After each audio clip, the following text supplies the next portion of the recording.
किसी ने क्या खूब कहा है कि किसी के बारे में भी अनुमान लगाने से पहले हमें 100 बार सोचना चाहिए। हो सकता है हम उसके बारे में जो सोच रहे हों वैसा हो भी ना। नमस्कार दोस्तों, मैं भव्या आज फिर प्रस्तुत हूँ आप लोगों के सामने एक प्रेरक सी कहानी लेकर।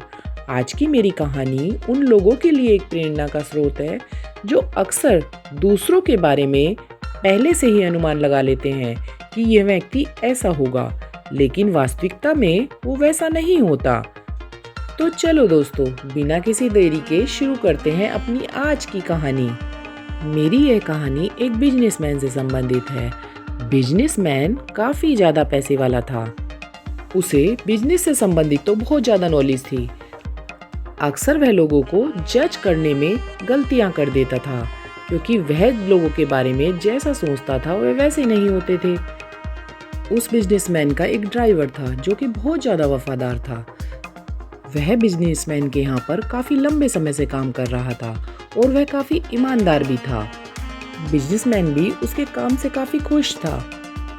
एक बार बिजनेसमैन बहुत ज़्यादा महंगी गाड़ी खरीदते हैं और उस दिन इत्तेफाक से ड्राइवर लेट हो जाता है। तब बिजनेसमैन उस ड्राइवर के बारे में सोचकर मन में यह ख्याल करने लगते हैं कि ये सारे छोटे लोग एक समान होते हैं।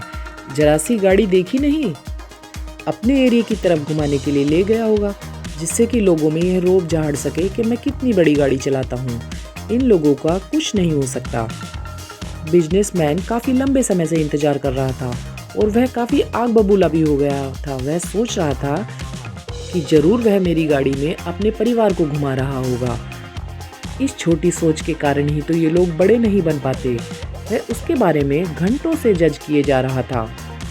बिजनेसमैन उसका फ़ोन ट्राई करता है तो उसका फ़ोन भी स्विच ऑफ आता है। ऐसी स्थिति में बिजनेसमैन का गुस्सा सातवें आसमान पर पहुंच जाता है और जैसे ही उसका ड्राइवर वहाँ पर आता है तो वह उस पर बरस पड़ता है कि तुम्हें नई गाड़ी दिखी नहीं कि तुम लगे उसे घुमाने के में। और गुस्से में वह पता नहीं ड्राइवर से क्या क्या बोल जाते हैं। ड्राइवर बेचारा चुपचाप सब कुछ सुन रहा था। फिर अंत में वह अपने मालिक से कहता है कि मालिक, एक बार मेरी बात सुनो तो। लेकिन मालिक थे कि कुछ सुनने के लिए तैयार ही नहीं थे। जब काफ़ी कुछ कहने के बाद बिजनेसमैन थोड़ा शांत होते हैं, तब ड्राइवर बताता है कि मैं आपकी गाड़ी को लेकर नहीं घूम रहा था। मैं तो आपकी गाड़ी को पार्किंग में खड़ी करके गया था। मेरे घर से अचानक फ़ोन आया था, मेरे बेटे का एक भयंकर एक्सीडेंट हुआ था। जैसे ही मैंने उसके बारे में सुना, मैंने आप देखा ना ताओ मैं तुरंत दौड़ लिया। मैंने एक ऑटो लिया और मैं ऑटो से सीधा अपने घर पहुंचा, जहां पर मुझे पता चला कि मेरे आसपास के पड़ोसी मेरे बेटे को अस्पताल ले गए हैं। फिर मैं अस्पताल की तरफ गया। अस्पताल में जाकर देखता हूँ तो डॉक्टर मेरे बेटे का इलाज कर रहा है। वह 3-4 घंटे मेरे लिए काफ़ी भयंकर थे। उस दौरान मेरे फ़ोन की बैटरी भी ख़त्म हो गई थी, तो मैं किसी से फ़ोन भी नहीं कर पाया। मेरा आपको परेशान करने का कोई उद्देश्य नहीं था। मैं तो अपने बच्चे की जान बचाने के लिए इधर उधर भाग रहा था। अगर मेरी जगह आप होते तो शायद आप भी ऐसा ही करते। इस प्रकार ड्राइवर ने जब अपनी कहानी सुनाई तो बिजनेसमैन को अपनी गलती का एहसास होने लगा। वह सोचने लगे कि मैं इसके बारे में क्या सोच रहा था। मैं सोच रहा था कि यह मेरी गाड़ी को लेकर दिखावा करने गया है, लेकिन यह तो खुद परेशानी में फंसा हुआ था, तो ऐसे में यह मेरी मदद कैसे करता। इसके मन में तो गाड़ी के प्रति तनिक भी मोह नहीं था। यह तो गाड़ी को पार्किंग में खड़ी करके गया था। बिजनेसमैन को अपने कहे हुए शब्दों से काफ़ी ग्लानि महसूस हो रही थी और उसे काफ़ी पछतावा भी हो रहा था कि जो व्यक्ति मेरे लिए इतने लंबे समय से काम कर रहा था, मैंने चुटकी में उसके बारे में क्या धारणा बना ली।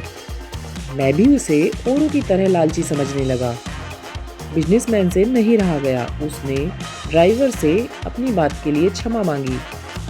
बिजनेसमैन बोले कि जैसा मैंने आपके साथ व्यवहार किया है, शायद मुझे नहीं करना चाहिए था। आप उम्र में भी मुझसे काफ़ी बड़े हैं और सबसे बड़ी बात, आप इतने लंबे समय से पूरी वफादारी से अपना काम कर रहे हैं। गलती मेरी ही है कि मैंने आपके बारे में गलत अनुमान लगाया। तो दोस्तों, इस कहानी से हमें यह शिक्षा मिलती है कि कभी भी हमें किसी के बारे में पहले से ही अनुमान नहीं लगाना चाहिए। हो सकता है हम जिसके बारे में ऐसा सोच रहे हों वो वैसा हो भी ना। कई बार अपने रिश्तों में भी हम ऐसा ही करते हैं।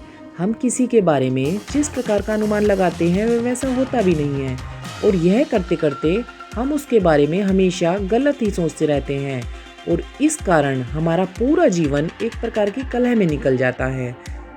इसलिए मेरी ये कहानी आप लोगों को यह शिक्षा देती है, समय रहते अपनी गलतियों में सुधार कर लो। पता नहीं कौन सा दिन आखिरी हो या कौन सी रात आखिरी हो। अब अपनी दोस्त भव्या को इजाज़त दीजिए, फिर मिलते हैं एक अच्छी सी प्रेरक कहानी के साथ। मेरे चैनल को लाइक, शेयर और सब्सक्राइब करना ना भूलें। धन्यवाद।